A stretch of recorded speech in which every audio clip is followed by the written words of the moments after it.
Hey guys, welcome to Blazing Guitars.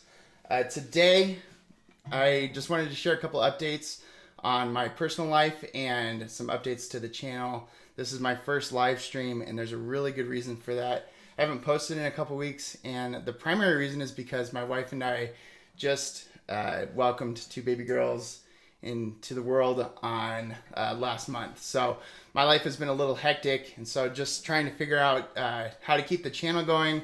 One of the things that I really want Blazing Guitars to be is something that's a helpful resource for a bunch of people, and especially a helpful resource for my family. So I don't want to be the dad that's always cooped up in the basement and the kids grow up saying, wow, my dad was just in the basement all the time trying to be a YouTuber. I want to be a present father and putting out edited content. What's up, Nathan? Good to see you.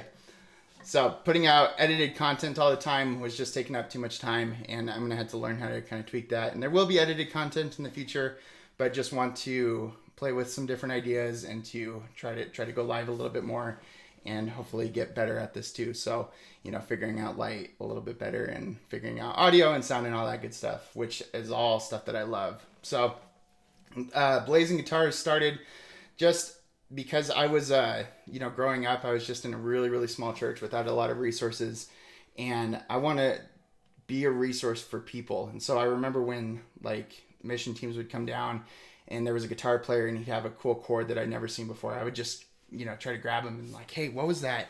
What was that E you were playing last night during worship? And just learning things that way. And so the whole idea of this channel is to try to pass that on and try to be a resource for people in small churches without a lot of resources. And whether you're a high school student or a guitarist who's not very good or a guitarist who's been at it a long time and just likes to talk about gear, I want to try to provide a community and a place to connect. So that's the whole idea with this channel, and that same basic idea is going to continue. We're just gonna have to try. I'm gonna have to try to figure out how to tweak it a little bit and adapt to my new phase of life. And it's gonna look a little less polished, but that's okay because my life looks a little bit less polished. So with that, we're gonna still have kind of regular videos inside of these streams, and hopefully a little bit more chance to interact. I don't know what that looks like yet, but we'll figure it out. So today I wanted to talk about a couple ways that you can use, or a couple tricks that you can use to become a better rhythm player. So the first one would be to learn rhythm, right? So it'd be a really challenging feat to become a better rhythm guitar player if you don't understand the basics of rhythm. So learn things like subdivisions and what a quarter note is, and what all of those different rhythm notation specifically. And I'll have a video linked that I did previously in the description, or I'll probably figure out how to do a card here at the top. So go watch that if you need a good resource on that. But learn, those subdivisions, learn how to count. And then what I would also suggest is learn how to identify an accent.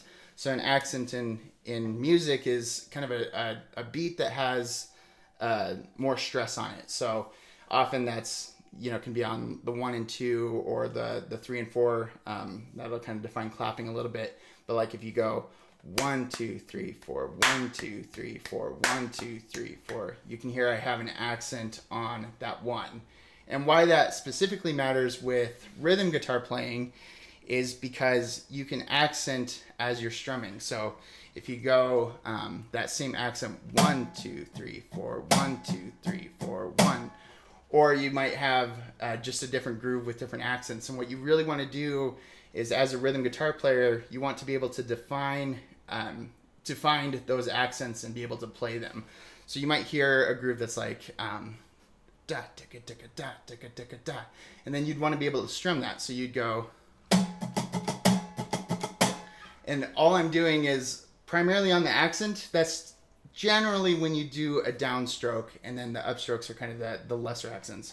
So I'm going down, down, up, down, up, down, down, up, down, up, down, down, up, down, up, down. Da, ticka, ticka, da, ticka, ticka, da. You can hear that accent still is in that strum. So a great way to practice this would be to do what I just did. Just mute your strings, and then as you listen to music, try to pick up on the groove. And then that concept of groove is also a really important idea. So each song will have a different groove, and there might be grooves that are repeated. There tends to be just a few grooves. But what you want to do is to make sure that you can identify a groove in a song and then practice, and then be able to pull that out as you're playing it on a Sunday or as you're playing it by yourself. So what I would do, especially as I was learning, is before I would start a song, I would make sure that I could sing it in my head. And then that would just help me to identify the groove so that I wasn't just kind of nebulously, playing until I could come up with it. So those are kind of the first two things that I would do. I would also practice with a metronome. I know people hate practicing with a metronome, but practice with a metronome. Set it really slow at first, and then just learn how to subdivide on it. So, start with a, like a da, da, da, da, and then, which was not in time, but that's okay. So just practice with that. Start with a metronome and learn how to subdivide and do all those things, and then learn how to accent as you're doing that. So with that being said, thank you so much for watching. I know I'll probably get better and better as we do live streams and as we do this a little bit more. I love doing this, and I love trying to encourage people and trying to encourage especially new musicians and that whole journey. So thanks for sticking around. If you would like to support me, I have a Patreon linked in the description below, and I have a Discord. And Discord is where the community, I'm hoping the community will start to happen. It's really small. It's just a couple people right now.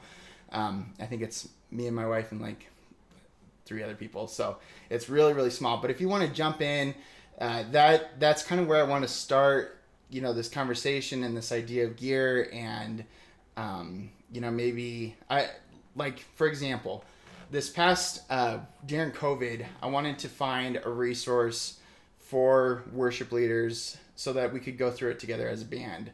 And I didn't really have a good place to go ask that. I had to go kind of find it myself.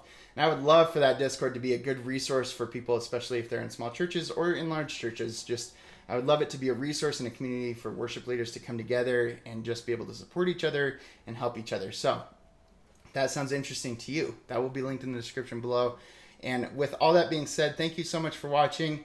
I probably won't be able to post weekly. I'll try to post weekly, but we'll figure it out. We will see you soon regardless. Thank you.